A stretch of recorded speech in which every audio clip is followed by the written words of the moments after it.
I think we're ready. All right.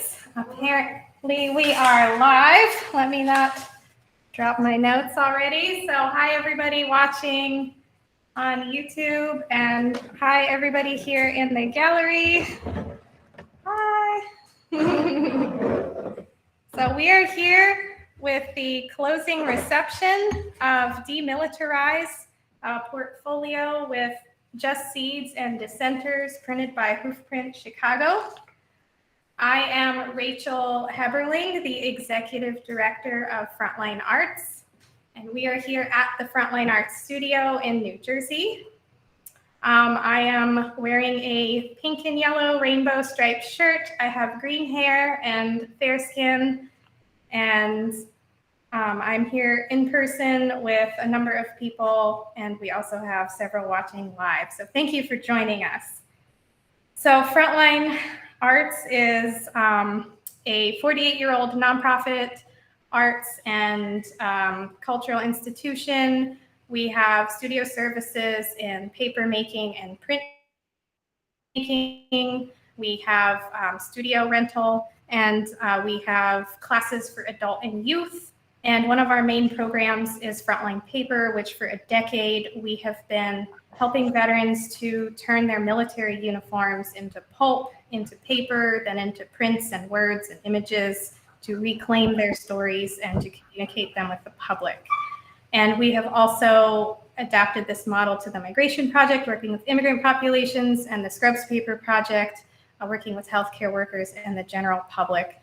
So we are just absolutely thrilled to have this portfolio and to have this opportunity to speak with those who have helped to put together the Dissenters portfolio and who are artists in it as well, and writers. I'm so glad everyone joined. And so I just want to go around and have everybody say their name, and I should also say my pronouns are she, her. So if everyone just wants to say their name quickly and introduce who they are. But I forgot something quick. I forgot my own order of operations. For those watching on YouTube, we should have closed captions. So if you want captions, you can toggle the CC button at the bottom of the screen. And if you want to ask questions of us or you have any issues, please use the chat function. It should be to the right on your computer or below on your mobile device. And if you want to see all of the chat, toggle live chat instead of top chat. So let us know if any issues there. So I hope all my folks on YouTube are okay. You can also use the same link to rewatch later on YouTube again if you have to step out. And we will get to your questions and comments at the end. Okay, now I got through my whole spiel. Okay, please, let's start with you, Aaron. Hello, everyone. My name is Aaron Hughes, he, him pronouns. Wearing a plaid shirt, and I'm at my place in Chicago, and I'm a member of the Just Seeds Artists Cooperative, which is a organization of printers and artists and activists in Canada, the US, and Mexico. All of us are involved in different social justice issues, and we produce work lifting up local movements. We also sell work on a site, a collective store, online store, and we use the proceeds of that to support doing more movement work. And I'm also part of About Face Veterans Against the War and a part of the emerging veteran art movement, both who supported the Demilitarize portfolio that we're talking about today. And I just want to say thanks for having me. Thank you to Frontline Arts for organizing this exhibition and putting this together. Oh, please. Absolutely. Thank you so much for joining us. And also thank you so much to Pro Bono ASL for the translators that we have today. Rishi. Hey, good evening, everyone. My name is Rishi Srinivasan. I'm an artist and a teacher based out of Dundee, Scotland. My pronouns are he, him. I have brown skin, black hair, and right now I'm talking to you from Heathrow Airport. So I apologize if there's any background noise. I am very humbled and honored to be part of the Demilitarized Collection. And a big thank you to Frontline Arts and all the various organizations that are participating, and in particular, my brother Aaron Hughes. Okay, Tara. Hi, I'm Tara Kraus. I'm an artist and a disabled veteran with Frontline Arts and Warrior Writers New Jersey. And this subject is, first of all, I'm a white older woman with long white hair, wearing a black shirt with a black and white owl print scarf. And in the background are my paintings of roses. When I'm not doing heavy cost of war stuff, I'm painting growing roses for sanity. So I pass it on to you, and thank you for this opportunity. Wow, a hive mind. It's like being on a panel with Coltrane. Thank you, Tara. Kevin, I wasn't sure if you wanted to say a few words or say hi.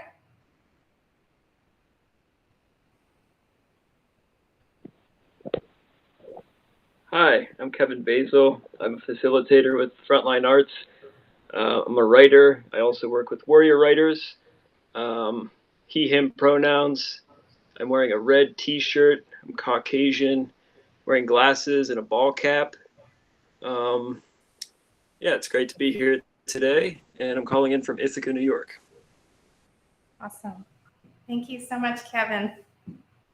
And I should also add that here at Frontline Arts, we are on the unceded territory of the Lenape tribe, stolen land. So final, and we need to give the land back, not just announce that we're on stolen land. Anyway,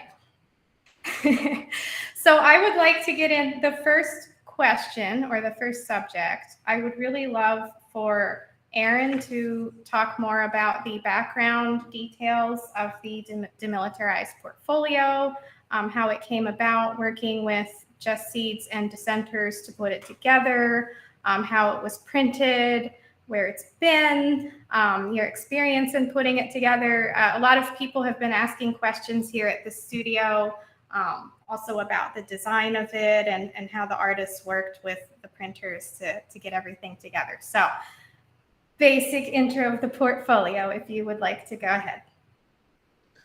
Yeah, thank you. And I didn't mention this, white male, and that's helpful for the folks online.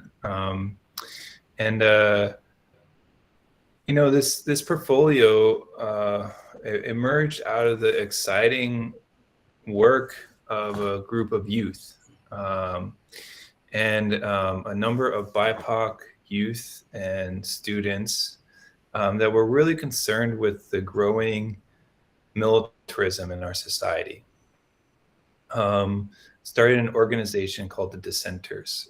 They were specifically kind of coming up in the moment of Black Lives Matter and this question of allocation of resources and how so much of our society's resources are continuously allocated towards prisons, towards policing, towards military and militarism and other forms of state violence and state control, and how little resources are being invested into education, healthcare, community stability, environmental work to address all the environmental destruction of our society and our world. And so they formed an organization, and the way they put it is they say Dissenters is leading a new generation of young people to reclaim our resources from the war industry, reinvest in life-giving services, and repair collaborative relationships with the earth and people around the world. And for somebody that, has been really deep in anti-war organizing, my kind of politicization came out of my own military experience. I served in the Illinois Army National Guard for 6 years. I deployed to Kuwait and Iraq 2003, 2004.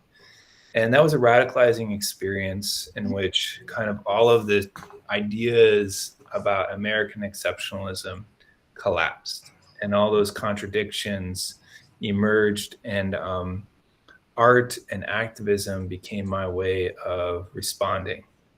And through that, I got really involved with Iraq Veterans Against the War, which is now about Face Veterans Against the War. And I got involved with Just Seeds Artist Cooperative, which was making a lot of anti-war graphics, but they were also making work around abolition, also making work. They did a portfolio around critical resistance a number of years ago. I believe it was 2008. So, deep in a lot of environmental work as well, and getting to work with this community of artists engaged in different social justice questions and environmental justice questions, create an opportunity for me to start seeing those connections. And to be honest, the anti-war movement has really faded to the background, and over the last number of years. And but the amazing work of Black Lives Matter has really forefronted the issue of how the militarization of police, of our society, and its relationship to racism. And so when these young activists started this organization based out of here in Chicago, coming out of the Black feminist abolitionist movement here, I was really motivated and moved by their work, and reached out about how can I support. And I had been involved with a number of other portfolio projects. And we talked about developing a portfolio to help promote their vision of the world and their strategy and their priorities. And so the portfolio itself is based around the themes that the dissenters determined. A number of the artists are members of the dissenters, and then additional artists from Just Seeds and from About Face Veterans Against the War, and from other from the veteran art movement, and from other organizations of people that were really invested in these issues for a long time. I did a call out to these artists to see who would want to be involved. I shared a list of the subject matters, and then they each dived into developing a design based off of those themes and subject matters that the dissenters proposed. Everything's a 2-color print, screen print. And I worked with Roger, who's another veteran, to organize all the files, which was a huge project for the printing. And then Hoof Print Press here in Chicago, which is an amazing local press that does a lot of, they do a lot of social justice work. They really support the community in a lot of ways. They're in Little Village, and they were like, yeah, let's print this. And, thanks to their support, we were able, in their amazing automatic silk screen machine, we were able to crank out the prints rather efficiently. So the work has now been exhibited kind of across the country. It's been on all kinds of online social media campaigns. There was an amazing launch event a year ago of the portfolio, a year and a half ago of the portfolio. And it's paired with a zine that features a number of poems that are also written about the subject matter. So yeah, that's kind of like where it all comes from, and what it's about. It's really coming out of the vision of these youth and how artists can show up and be in solidarity, and especially someone as a white male combat veteran, someone that's directly impacted or implicated in our foreign policy. Like, how do I show up for those communities most impacted, hear what they have to say, and support it? And this is kind of like one example of trying to do that work. Absolutely. Yeah, I love what you're saying as well about, the need to support and to lift up, a lot of these movements, of course, to acknowledge that these movements come from Black, Brown, and Indigenous populations, and the work that you're doing to help get this out there, and how you brought all the artists into the project. So thank you so much, Aaron. And yeah, that's a lot of what we do here at Frontline. I would say all of the veterans that we work with, it was a quick wake up call. Yeah, we're all in the process of unlearning, but that was that was an immediate witnessing of everything that's twisted around in our society. Rishi, I know that I'm sorry, I may be mispronouncing your name. Is it Rishi? Yeah, that's right. It's Rishi. Rishi, okay. Let me correct that. So I really love some of the comments that you had about what dissent means to you as a duty. So if you would like to detail that. Sure, sounds good. I thought I'd start by reading one of the poems in the zine. Yes. And I apologize, Kevin, because it's one of your poems. So I just wanted to quote the end of it because it really spoke to me about dissent. And the poem is titled For the Living. A culture that prioritizes the manufacture of bullets and bombs over art, education, and healthcare is a culture drunk on war. You are among the living because you know in your heart war is for the dead, resistance is for the living, and peace is our only future. I just thought those were really powerful words and encapsulated what I thought dissent was in a very, very concrete, easily understandable way of saying it. One thing about dissent for me is that the dominant society, the powers that be, they have acceptable forms of dissent. So you're allowed to protest in a park on a given time with all the paperwork, and that's okay because it gives cover to the violence of the mainstream society. But I reject that. I stand with the people that cross the borders, that write on the walls, that are maybe on the wrong side of the law, but are on the right side of morality. And for me, I maybe don't have the bravery to do what a lot of these people are doing. For me, my outlet in dissent is through what I see as maybe safer, which is in art, because my ability to put myself out there is limited. But there's definitely a lot of heroes, and many of them are in this virtual space and are listening, that do amazing work, and I look up to them. So yeah, that's what dissent is to me. That's amazing. Thank you, Rishi. Kevin, did you have anything you wanted to add since it was your poem? Yeah, thanks for sharing that, Rishi. I'll just say, yeah, I wrote that poem to be very clear and concise to try to encapsulate how I interpreted this project. And it's in response to a Korean War veteran by the name of Keith Wilson, and his poem's called For the Dead. So I wanted to respond to his work. Thank you.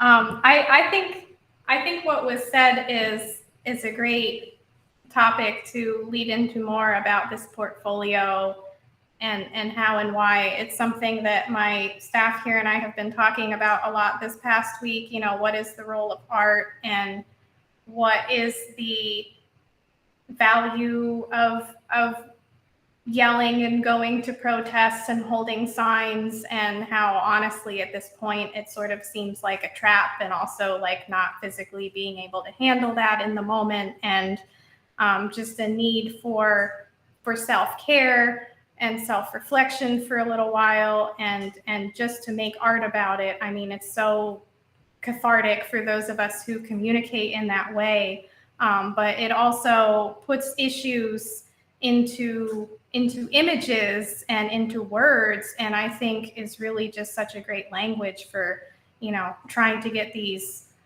communications across, trying to get this dissent across, right?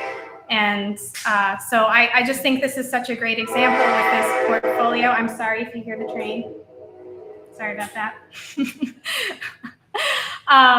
Because we got it directly from Kala Art Institute in California.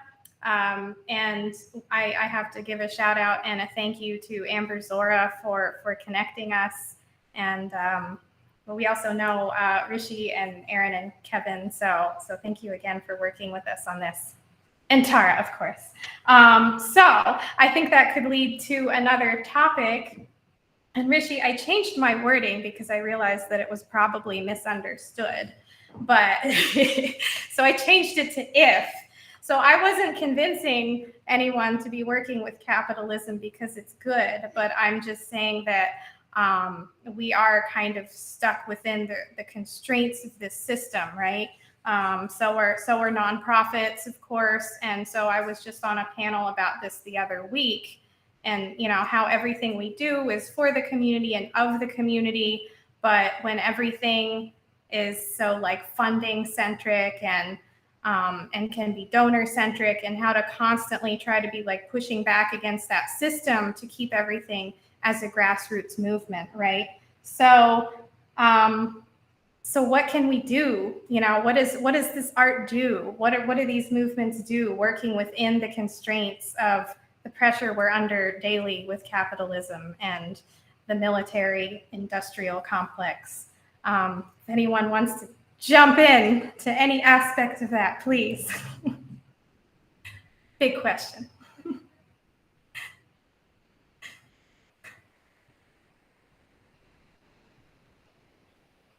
Oh, that was too big of a question. Rishi, why don't you kick us off? I know. I can give it a go, but I guess I could just start from the personal. I grew up on the west side of Turtle Island in San Francisco, and I was the son of economically privileged parents, but I struggled with like the racial hierarchy and the social hierarchy in capitalism in a particular place, and the biggest thing for me is trying to find a sense of belonging as a son of immigrants coming up in a world, and for me it didn't go well in childhood, and so I sought belonging in the military, in the Marine Corps specifically. And what is so evident to me is that what I think that the military is so diabolically amazing at is getting young youth who seek belonging and financial gain and just co-opting them in the imperialist project. So just from a personal point, even though maybe intellectually I can understand other ways of being, it's just sometimes you feel caught in the flow of things, and you all of a sudden you're a 22-year-old with a gun in the middle of a place that is not your home, inflicting violence on people that absolutely don't deserve it. And for me, I think the solution to that, I get inspiration from this Japanese art. I think it's called kintsugi, of broken pottery, which is like glued back together with gold flake. And I know it's maybe a bit of like a cliche in when it's talked about, but it's really beautiful to me. It's like the idea of something that's broken and maybe has undergone horrible things, but when you glue it back together with gold, and it comes out amazing. And that is kind of like a mental model for me and how I reclaim myself from what capitalism has pushed me towards. So I guess that's maybe my answer to That's that question. That's a beautiful way, because I know I feel very strongly, and I often call my community a bent brain vet artists. Bent Brain is my try to culture jam PTSD, where we are inherently broken but yet freed, cruelly freed, but we are freed. And it's kind of it's I love that metaphor because in working together and then working in communities, is that my experience of PTSD has been one of poverty alongside, other single mothers, and and that would not necessarily have been a path I've had. So that's a nice way. I mean, to me, it gives being able to have a vision and be able to bring our craft, and when you had said that the themes are determined by the organization, it's like the ultimate service that we can bring to is one, the dissent, but then alternative visions to manifest that are not necessarily ours. I mean, who am I to say? I mean, a product of the imperialism. First it was in bastions of empire at West Point, then capitalism at NYU and an MBA, and at that point, PTSD outran me. And I'm very grateful. So that's a really neat way of saying, because I would say that the work that we do alongside of people putting their lives on the line in the barricades or just in normal life, is a form of liberation. And it certainly has given me a life of meaning. Thank you, Tara. I wanted to take a quick little moment to give another thank you shout out that I did not in the beginning. So I want to thank Lindsay for being at the controls, our executive assistant. We have our intern, Aishwarya, monitoring the chat. And Hugo is also controlling our projection here. And Hugo, you don't have to turn the video on if you don't want, but hi to Hugo.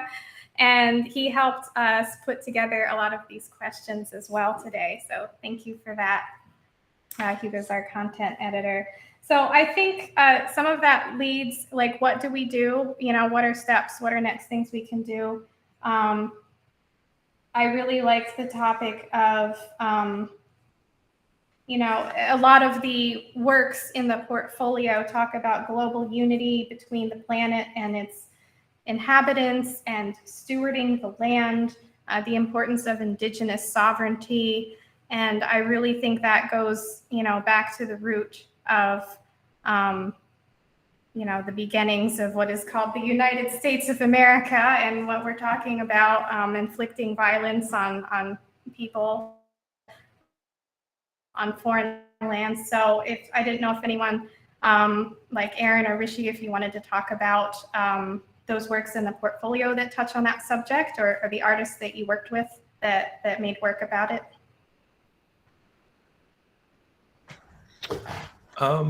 Sure. I mean, I think it's worth, acknowledging,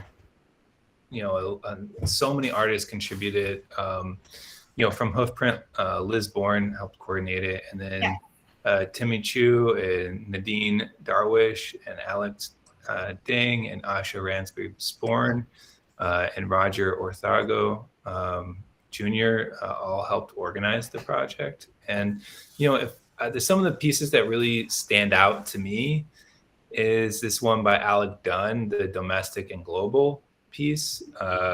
He's kind of partnered all these little moments of solidarity and intention. I love Monica Trinidad's work in general. She's an amazing artist here in Chicago, so rooted in the abolitionist movement here. And she has a piece, Solidarity with People and Movements, that I think is just really a beautiful example. I love the work of Sarah Farhat, and she has a beautiful piece of the statue, the Columbus statue, being torn down, and the quote on the piece is "the tides are turning," which I think is a really wonderful connection. There's a work by Ryan Griffiths that connects the historic struggle around anti-war and militarism with this quote from Martin Luther King around the bombs dropped on Vietnam explode in our cities, and it highlights that this is actually still happening on a daily basis. There's interconnections. Nicole Marquin's beautiful abolition prints, or abolish print, excuse me, talk about abolishing the police. The work of Mary Tremont, and "We have everything we need to be safe," and "Community and Cooperation," and is another beautiful print. So there's so many prints. Eric Garcia's wonderful take on things. He's always critical and hilarious and intense at the same time. And he has this Department of Defense pinata that's kind of exploding all over the world. So I just really want to encourage people, if they haven't seen the portfolio, to check it out online. It's still totally available on the Frontline website. It's also available on the Just Seeds website, and all of the graphics from it are free for download on the Just Seeds website, including the zine PDF with all the poetry. So please, check it out. Within the zine is really nice because it highlights like the vision of the dissenters. It highlights their principles. And it features all these wonderful, and then their points of unity, and then it features all these wonderful poems. So, I just encourage people to check out that work. Another great piece is "The Fight With and For All of Us." That's by Gray Rosa. So I feel like the list kind of just goes on of these wonderful works. There's a beautiful piece by Andrea Narno that is about building community and education, and how education disrupts the violent cycle, the cycles of violence. So I feel like I could just kind of talk on and on, but without showing people the prints right now, it's a little bit difficult. But I hope people, I guess I can drop a link in the chat maybe, and people can check it out online, or if you're in the space, hopefully you're seeing it. And really, I would love to hear, like from Rishi about his thoughts about his design. And also, like for people that have been to the show, like what prints stood out to them and why. What was it about those prints? So Rishi, would you mind sharing a little bit about your design and like how you came up with it and what you were thinking about it? Sure. Yeah, I'd love to. So my design was just based on World War II propaganda posters that I really objectively view as beautiful works of art, although their message is one of promoting war and militarism. So I just came up with the design, and I used some animals which I like to draw, and the tiger represents Asia, and the panther represents Africa in particular, because they've been places that the quote-unquote global war on terror has wreaked havoc, and it just shows them attacking some drones because they've come to symbolize the global war on terror.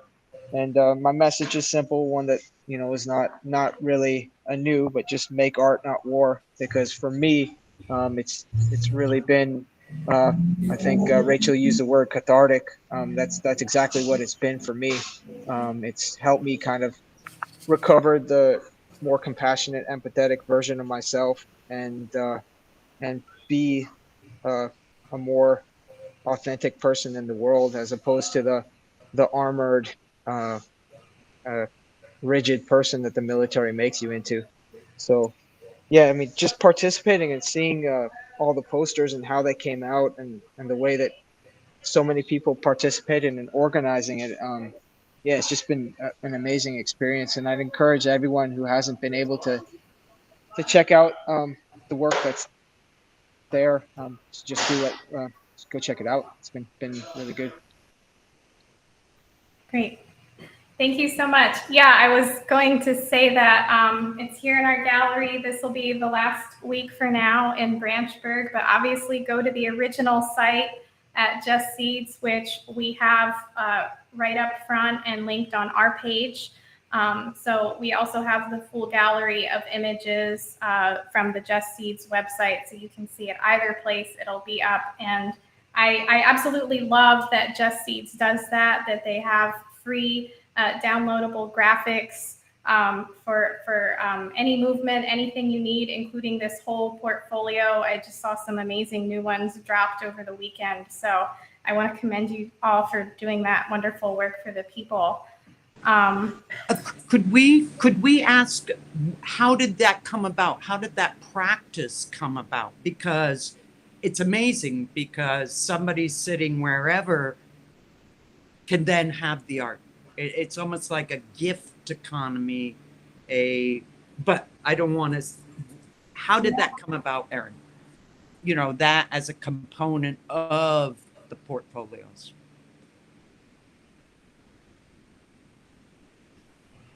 Oh, you're muted. Sharing graphics has always been a central part of, Just Seeds. A lot of the members believe in copyleft ideas.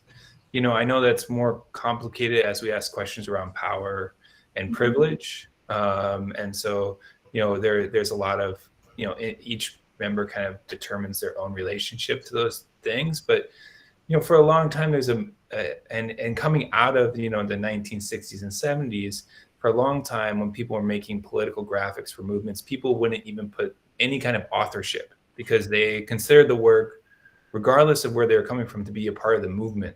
And they didn't write, even though they made it for the movement and it was for the movement to be distributed. There was a left organization that would distribute a lot of these graphics, called the Liberation News Service, that would help, like, the Black Panther paper and the different,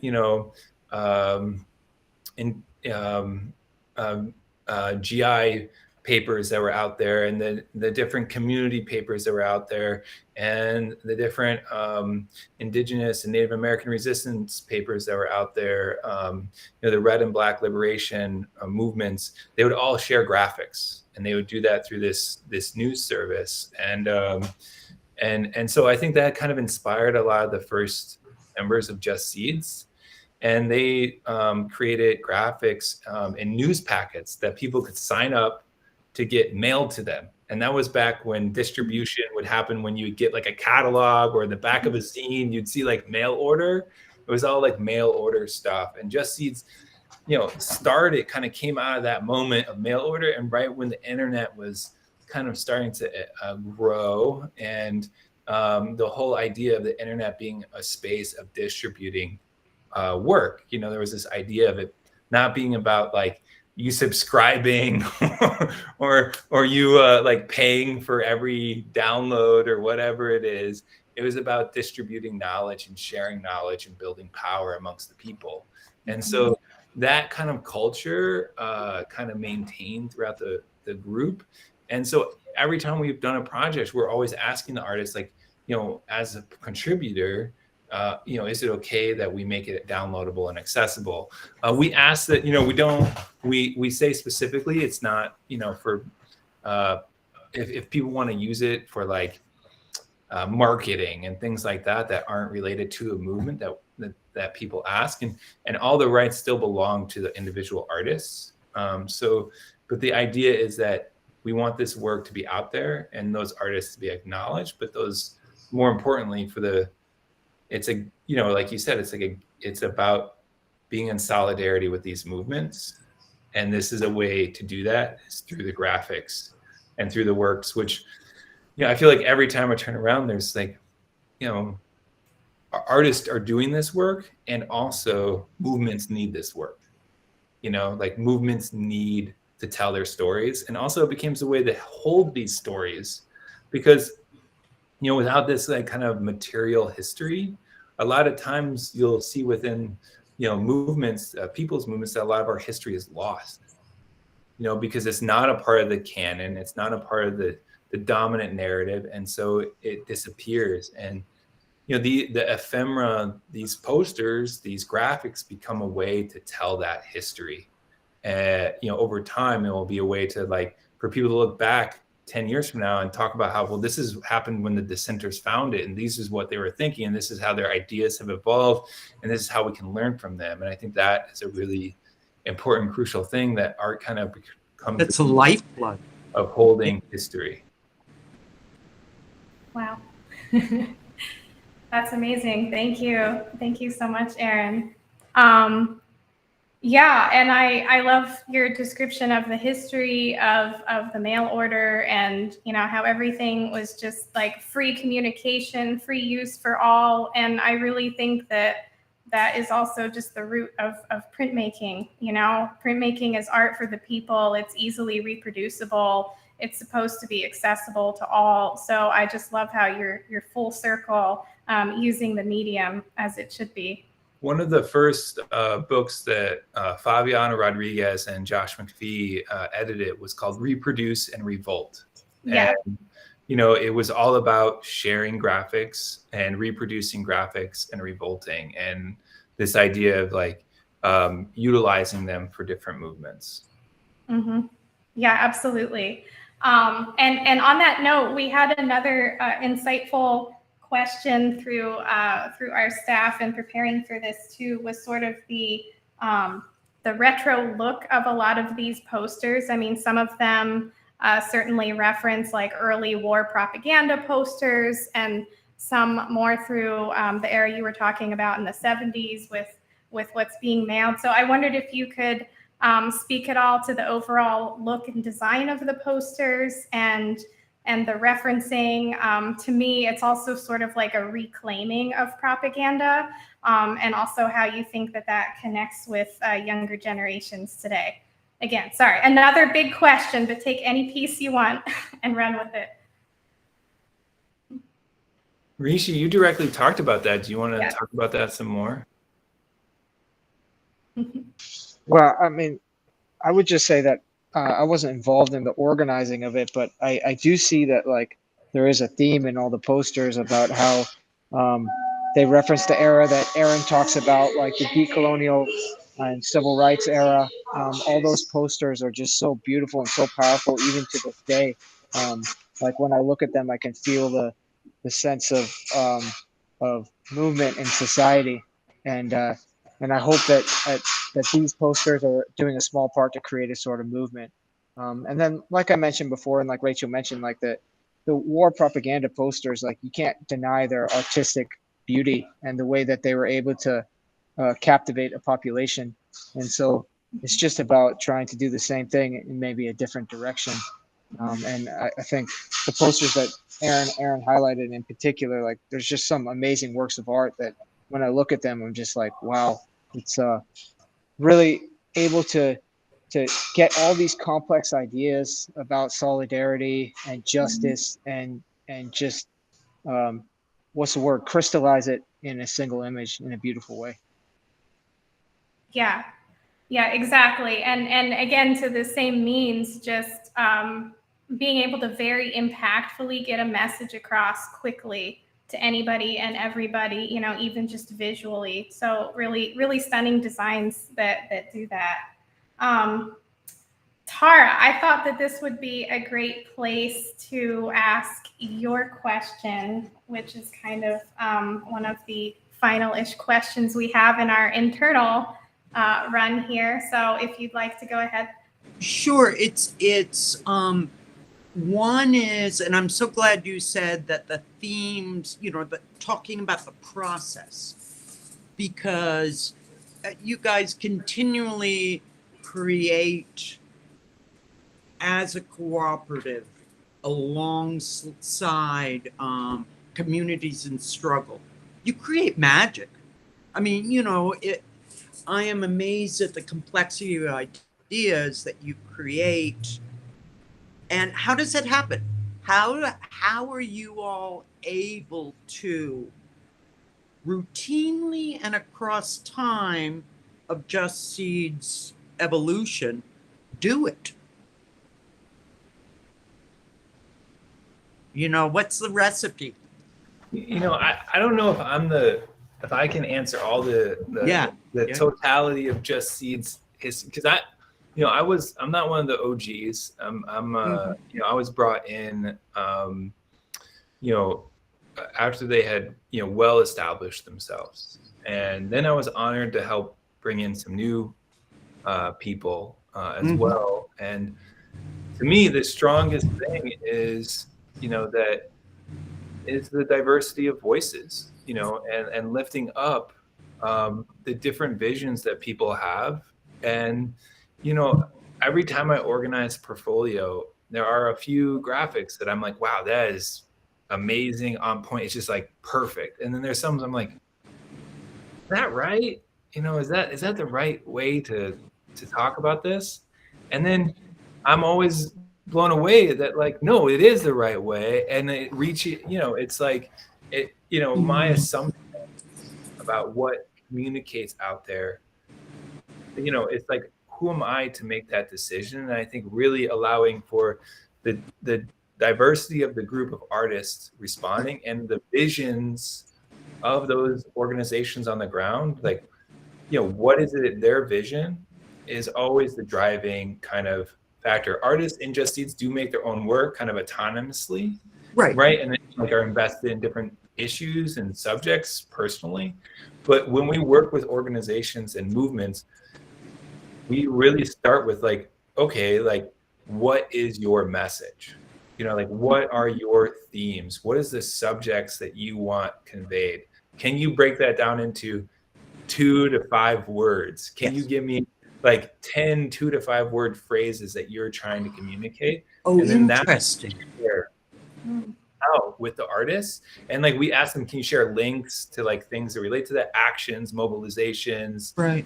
That can be referenced, and all that becomes the information that then the artists take and run with and go with where they want. And I'm always inspired, by the different approaches that the artists have. And it's kind of interesting, that I think it might be the screen printing medium that speaks most to the history you guys are talking about, more than the specific aesthetics or style of the art. And I say that because, like, some of these artists have never done, screen printing, especially some of the dissenters artists that we really want to work with. They're very young, and they've been doing a lot of digital graphics, and like, printing is like, that's not like the priority. The priority is getting like 1,000 people to see it on Instagram, not like 1,000 physical prints. And so I feel like some of their designs like really speak to that kind of digital presence. Melody Yang's work, The Falling Stars, it's just so beautiful. You have this like kind of falling star that's actually a falling kind of like ordinance, and then these family playing like the things we want, and a garden, and then this cop car that's falling apart.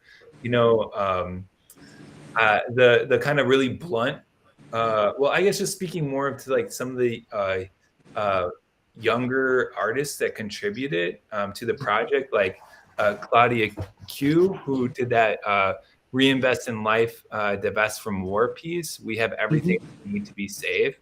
And, they're kind of like a little bit of almost cartoonish characters.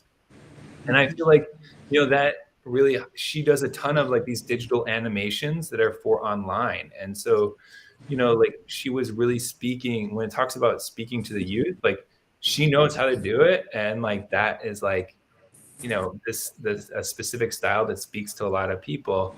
Whereas, I talked about Monica's work earlier, but Monica's work, it really does harken directly back to Emory Douglas's pieces. And she speaks about being influenced by Emory Douglas. I mean, if you ever see her, like her portrait, it's her in front of a bunch of Emory Douglas pieces. So I didn't know that. Oh, that's cool. Yeah.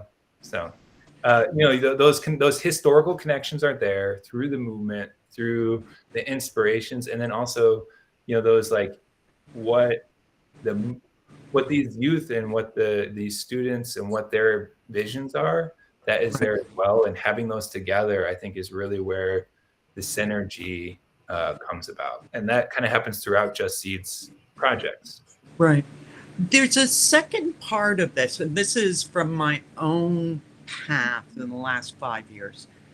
I've done a lot of work with head-on witnessing the role of an artist as witness, from combat footage of nuclear weapon destruction to, the communities affected in Newark of Agent Orange, and some really dark things. And it's hard to keep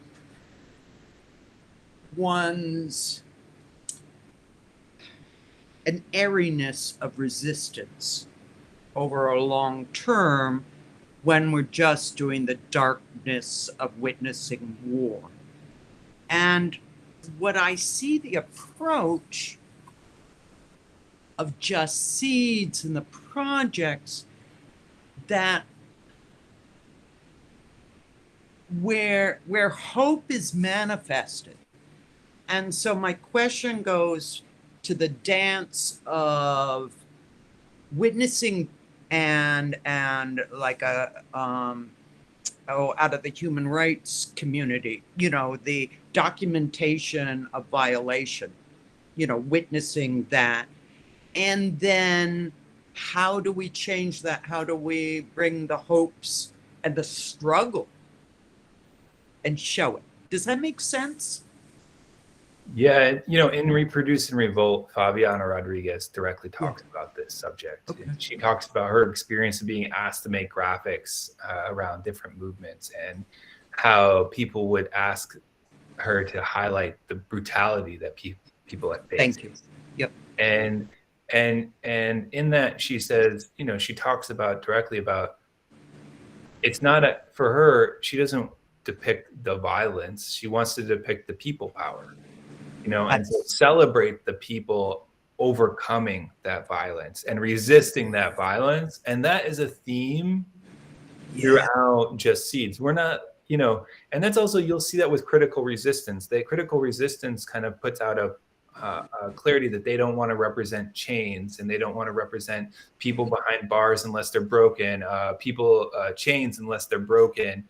And that kind of strategy is extremely important, and there needs to be more work examining, lifting up, celebrating exactly that side of things as self-care and joy.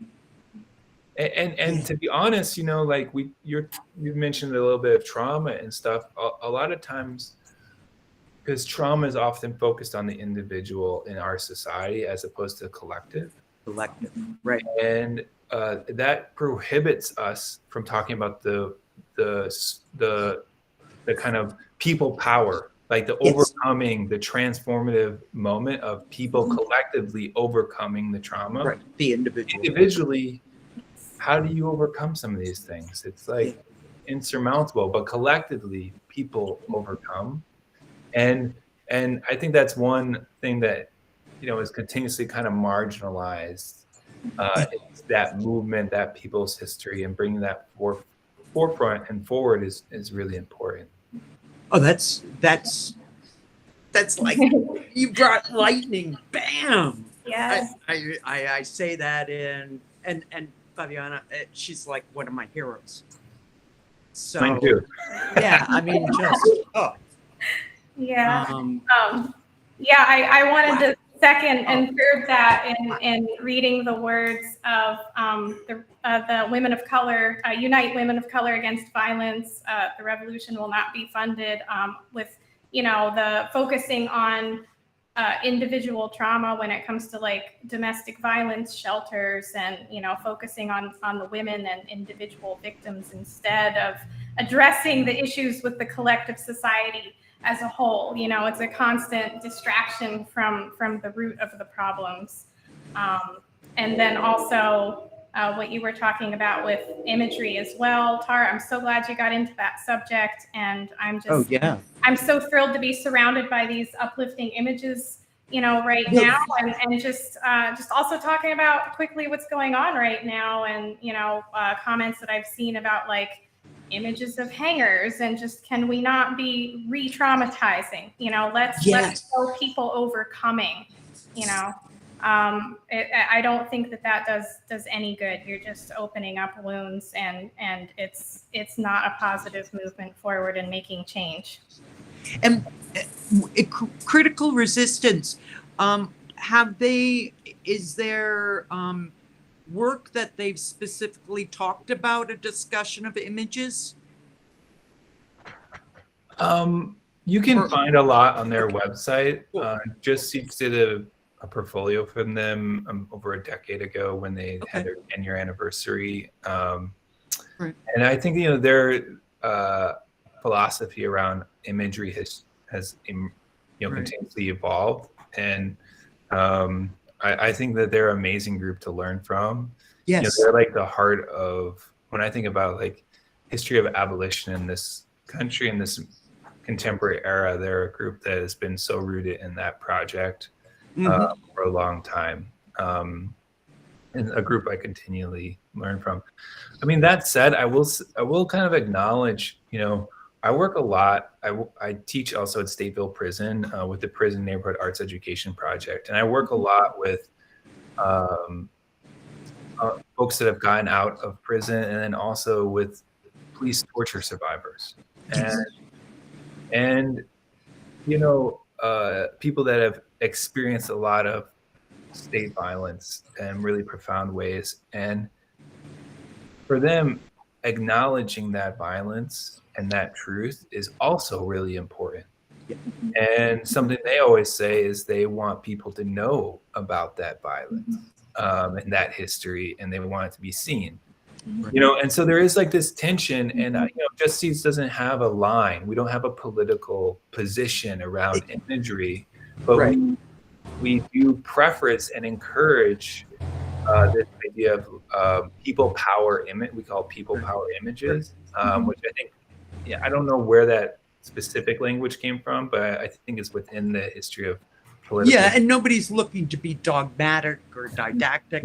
God knows, you know, let it hang, let it fly. Yeah. You know, and I think that that's an important thing, especially for, I mean, all of us here are veterans, right? That are a number of us on this call are veterans, and we all are implicated in history that that word, implicated. Whoa, that's a powerful word. Of violence that, you know, like there's two things I want to point about that is like, you know, in the history of violence that a lot of people in America do not want to acknowledge ever happened or existed. And so what does it mean to acknowledge that harm? And what does it mean to lift up those, lift up the stories of those overcoming that harm that are most impacted? And you know, I can't help but like think of the movements in Iraq and in Afghanistan, and you know, I went to Afghanistan in 2015 and worked with the Afghan peace volunteers and a nonviolent peace activist group fighting against the occupation and against the Taliban. You know, it's like these groups are like profound and lifting up their stories that never get told. So important. And the last thing I'll say is, like, since we're talking about abolition, dissenters talk a lot about it. I think for a message to my fellow veterans, you know, is like, is the Black abolitionist framework talks a lot about restorative and transformative justice. And that a lot of people that I work with in the prison say, you know, they are not all, you know, that one thing that they did that is why that they're there is not all of who they are. And I think that's something that veterans, especially those that feel and understand our role in perpetuating violence, that is not all of who we are. and we can show up in other ways. We can be accountable to that violence and then show up in other ways in solidarity with those communities that we've directly impacted. And, that's a fraught project.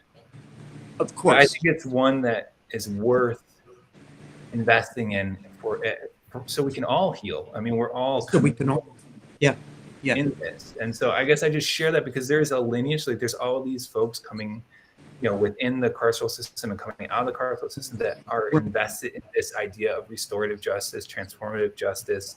And what does it mean to take that and apply that to the veteran community and our role and the violences that we have perpetuated? And I think it's something for us to hold and think about. Juicy. Yeah. I mean, in the sense of profound, a walk. Yeah. Absolutely. Oh. Since we are going into the final half hour of our discussion, I did want to open it up to some audience questions. Is everybody? I didn't want to cut anybody off, but is everybody okay with that? Okay. I think I'm going to go to in-person first. Does anybody in this room want to ask any questions to the panel? No. Okay. Hang on. Give me a second.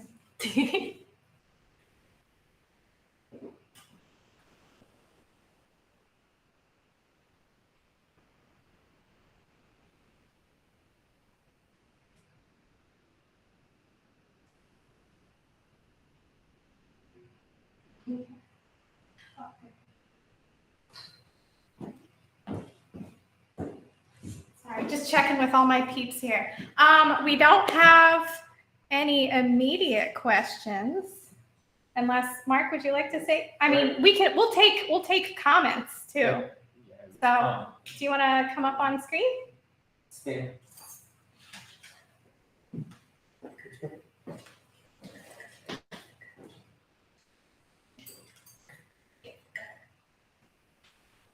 So my name is Mark Oldland. I am I go by he him. I'm a fair-skinned white male. I am also I'm active with Frontline Arts. I'm a Coast Guard veteran. I'm also openly autistic, and I'm joined here by my service dog Lentil, who's right beside me. So I just wanted to have a comment because I know Aaron had asked about responses about certain pieces that we might have impacted us, so the one I wanted to point out for myself was the piece of self-determination piece with the water and the fist. And the reason I wanted to point that one out is because for those who know my story, as an artist, we always struggle as artists to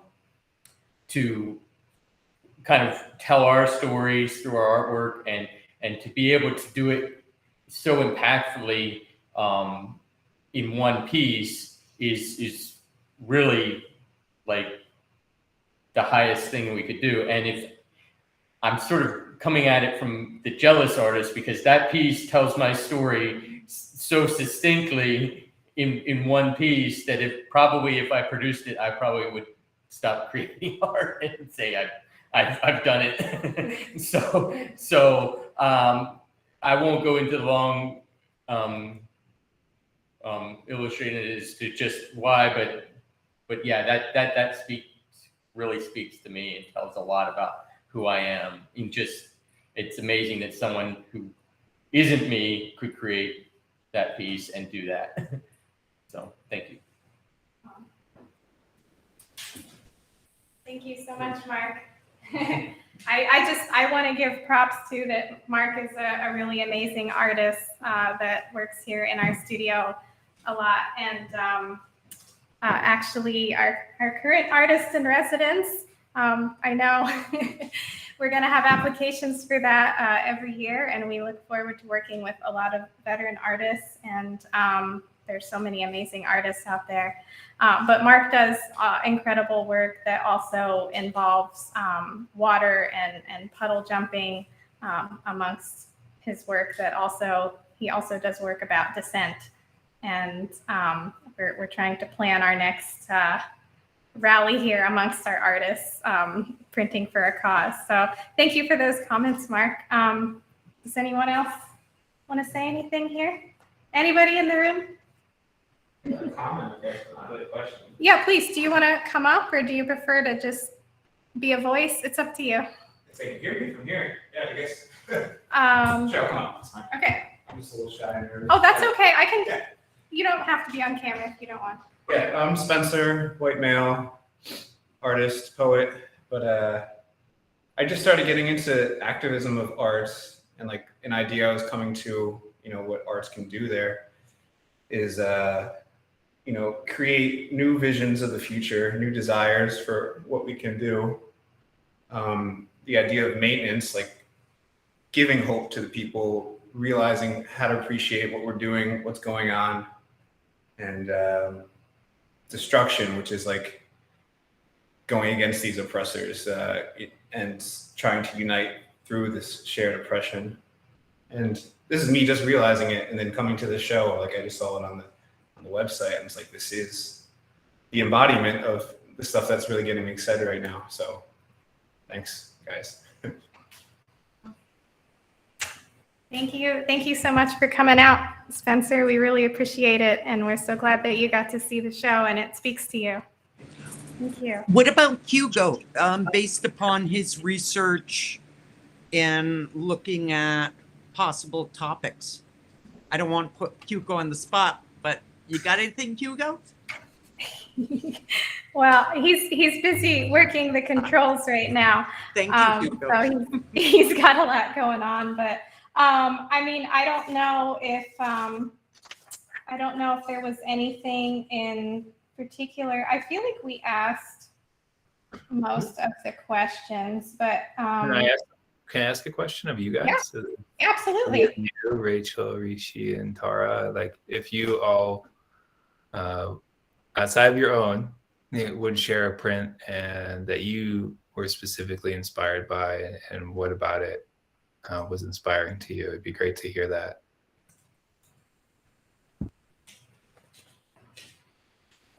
I'm wondering if I can pick this up and move it around. I'm going to have to disconnect. I can share a screen. I can share, if you want to talk about an image, you can share a print online. Okay. Absolutely. It's really hard to choose. I have like 4 or 5 favorites. I can see if I can walk around. Let me know. Can you hear me? Yes. Okay. So I just switched off from the external mic. That worked. Okay. Dropping my papers. All right, let's try to go for a walk. I wanted to do this anyway for the audience. So, okay, good. I've been pinned here. So we'll start from the beginning. I personally, I connected with this piece a lot, as this one really speaks the most to Indigenous sovereignty and stewarding the land and just like a sustainable ecosystem. We also recently had a snapper turtle visitor by our front door, so it's been manifesting itself. Choosing to make a nest. Frontline snapper. Yes, I really enjoyed the inspiring Monica's piece here. Again, just really incredible graphics. I feel like this is one of the most like celebratory images of a group of people in solidarity, prioritizing grassroots over state powers. Very, very poignant always, especially right now.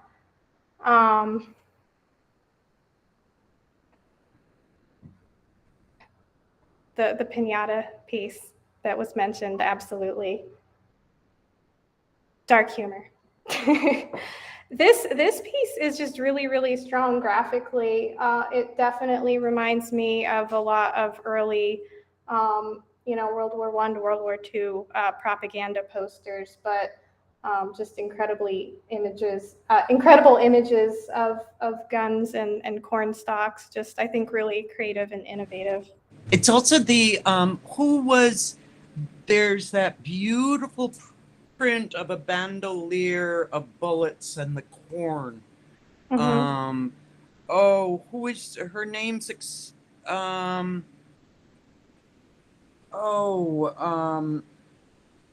she was part of the Rivera, she's American. Her name as a leading printmaker. Her work was at the Philadelphia Mexican Revolution.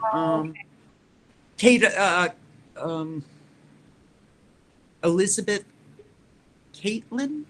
Elizabeth Cat? No. Thank you. I think she has a beautiful lithograph of a bandolier of bullets. Yes. And ears of corn. Yes. Yeah, absolutely. Yeah. Yeah, powerful. Thank you. Thank you for my memory blank. Rishi's piece, also a favorite. I think it's a really, really unique piece that sticks out amongst the group. And I also I love it says priority mail for domestic and internal use. And just, yes, that's what I was trying to say. Yep, Catlet. Thank you. Elizabeth Catlet. So thank you. Yep. Powerful piece. I'm just going around the whole room. I'm so sorry. This Abolish piece by Nicole, and I love Nicole's work, as I also follow and know Liz and Gabe at Hoofprint. I know they work with her quite a bit. Sorry, I don't want to assume pronouns. Them. I just think that this piece really, really stands out across the room. I mean, this one just like hits you in the face with one word. Like Aaron, like you were saying, what do you want to get across? Like what is the theme? It's just abolish. I mean, just absolutely. I think this is like the most instantly impactful image in the group. Of course, Amber Zora. This one caught my eye right away, using the symbol on the dollar, power and profit, the I.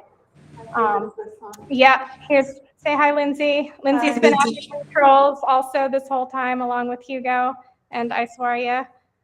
My favorite's this one, the defund war and militarism one, because when we talk about demilitarization, we can't ignore that we basically live in a police state, and the police are getting more and more power, even with certain Supreme Court rulings that have happened in the past 2 weeks. You can't sue them, and they don't have to read your Miranda rights. So I think it's super important that we demilitarize the streets and end the global police state. And so I love this one. That says it all. And this is like it's basically like, we have Aaron here. It's the title page, the cover page, I should say, for the whole portfolio. I think about equally as powerful as that piece. And Molly here. So I just kind of went around the room giving everything equal. Yeah. I went up there one afternoon, taking a break from the big press, and the lights weren't on, and I just communed with each one. And you know, when you're doing spoken word and you're just looking for that neural wow, I had that. And then I was standing in front of the solidarity one, and just how much of a celebration was, and just on the basis of it was just this, it was a prayer of solidarity in art. I mean, with, you know, as a secular. Yeah. So that was, and but it was just, I love it when you could commune quietly with individual snapshots of the collaboration and the artist and the printmaker, and now knowing that the themes were coming out of folks on the ground. That's, you know, it's a snapshot of the best of the world. Yeah. Very cool. I just wanted to reiterate what Mark said. When I look at the portfolio, there's a lot of artistic jealousy that comes up in a good way. But Aaron had already mentioned Melody Yang's piece, and what it made me think of is what Tara brought up about how do we bring like lightness and joy to such a serious topic. And I'm definitely someone who's guilty of walking around with a scowl on my face and kind of giving into the darkness. And what I like about her piece is that it brings like the lightness and joy of youth while also having munitions exploding, and there's like a kind of rebirth.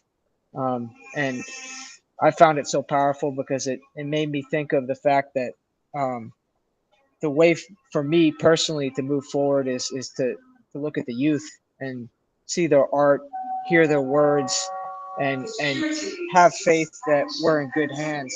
So that's what that piece did for me, and just yeah, made me feel that way. Wow. Thank you so much, all. I'm just gonna check one more time on comments, so keep talking if you have anything else.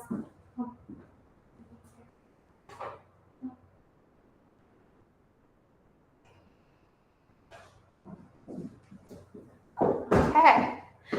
All right, so I don't think we have any more questions unless anyone else in here wants to step up. Do we have, we're really right on time. I love it. Oh, there's another graphic. Great.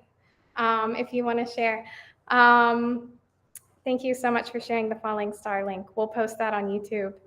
So we're right on time. I love that. Thank you all for your time today. Does anybody have any final words, any closing words of wisdom or warning that they'd like to share?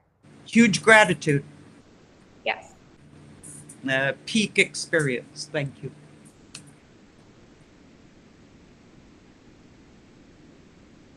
Yeah, I just want to say thank you as well. It's been very humbling, and yeah, it's just great to hear everyone share. I'm honored that I can be here with Rishi and Tara, and thank you Frontline Arts for organizing the show, and thanks to all the artists that contributed. It's just awesome, poets and artists. Thank you all. Thank you so much for, I appreciate everyone's time. Again, we're so honored to have this portfolio in our space, and please everyone take a look at it on Just Seeds or on our website. And we can't thank you enough for making time. I know we kind of pulled this together quickly, and you know, everyone's got a lot going on in their lives, and even running around in airports and you know, everywhere across the country. We're in time zones globally here. So I can't thank everyone enough for their passion in making this talk work tonight. And just again, another shout out to our tech support today, Lindsay, Hugo, and Aiswarya. And I really want to give a very big shout out to Pro Bono ASL. Thank you to Nathaniel and Selena for your access today. I so appreciate it. And yeah, thank you so much, Rishi, Aaron, Kevin, and Tara for your incredible words. And I hope this was an impactful conversation for everybody watching as well. So with that, I will sign off. Bye. Thank you.